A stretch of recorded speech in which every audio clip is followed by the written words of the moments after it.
जिस प्रकार से भोजन में षट रसों का महत्व है, मीठा, खट्टा, तीखा, नमकीन, कड़वा और फीका, और ये सारे षट रस मिलकर भोजन की जठरांगनी को बढ़ा देते हैं, हमें खाने की इच्छा को तीव्र कर देते हैं। ये सारी चीज़ें भोजन को स्वादिष्ट बनाती हैं और जब हम इनको खाते हैं तो हमें तृप्ति का एहसास होता है। यही भोजन की विशेषता है। लेकिन जिस तरह से भोजन में षड रसों का महत्व है, उसी तरह से हमारे जीवन में भी बहुत सारे भाव हैं, भावना है, षड रस हैं, हमारे जीवन की जठरांगनी को बढ़ा देते हैं, हमें जीवन जीने की उत्प्रेरणा देते हैं। ये भाव हैं प्यार, घृणा, मोह, लोभ, लालच, मोह, नफरत, गुस्सा, नाराजगी। ये सब भाव हैं। इन्हें अपने आप से दूर करने की कोई ज़रूरत नहीं है, इनसे रोकने की कोई ज़रूरत नहीं है। यदि आपको गुस्सा आता है तो आप गुस्सा होजिए। अगर आप किसी से नफरत करते हैं तो कीजिए। यदि आप किसी से प्यार करते हैं तो बेपनाह प्यार कीजिए। आप किसी के मोह में फंसे हुए हैं तो मोह में रहिए। आप यदि किसी से घृणा करते हैं तो घृणा कीजिए, क्योंकि ये सारी चीज़ें ही हमारे जीवन की जठरांगनी को तेज करती हैं, हमें जीवन में बहुत कुछ करने की प्रेरणा देती हैं।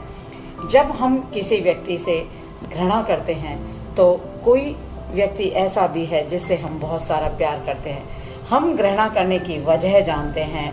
आप बहुत बुद्धिजीवी हैं, बहुत लाजवाब हैं, आप में ज्ञान का अपार भंडार है, आप बहुत ज्ञानी हैं, लेकिन यदि आप में कुछ नहीं है, आप ये सोचते हैं आप बेकार हैं, आपके भीतर कोई ऊर्जा नहीं है, कोई ज्ञान नहीं है, कोई गुण नहीं है, आप में कोई खूबसूरती नहीं है, तो कोई बात नहीं, ना सही। क्योंकि आपने देखा है ईश्वर की बनाई हुई इस सृष्टि में हर चीज उपयोगी है, हर चीज महत्वपूर्ण है। आपने देखा ही होगा कि सड़क के किनारे पड़ा हुआ पत्थर जिसे हम अनुपयोगी कहकर छोड़ देते हैं, लेकिन कोई कलाकार आता है, कोई मूर्तिकार आता है, कोई शिल्पकार आता है, उसमें मूर्ति की संकल्पना को जीवित करता है, और जब वो मूर्ति बन जाती है तो हमारी आस्था और भक्ति उसे मंदिर में बिठा करके ईश्वर का रूप दे देती है।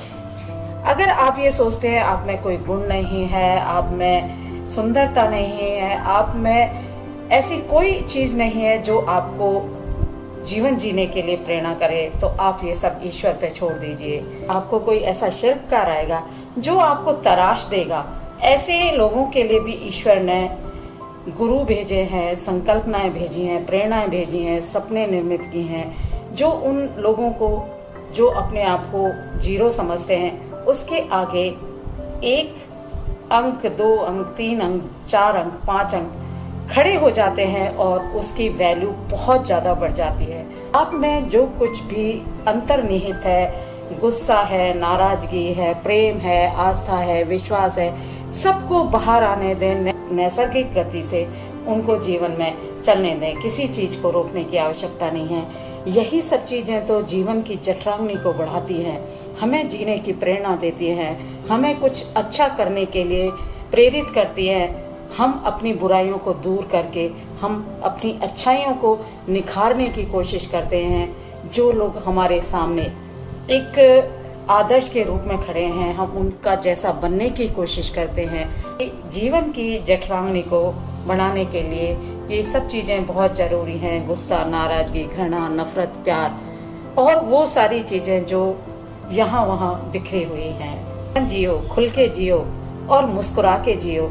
रोकर जीना भी जीना है और हंसकर जीना सबके लिए एक आदर्श है, एक प्रेरणा है।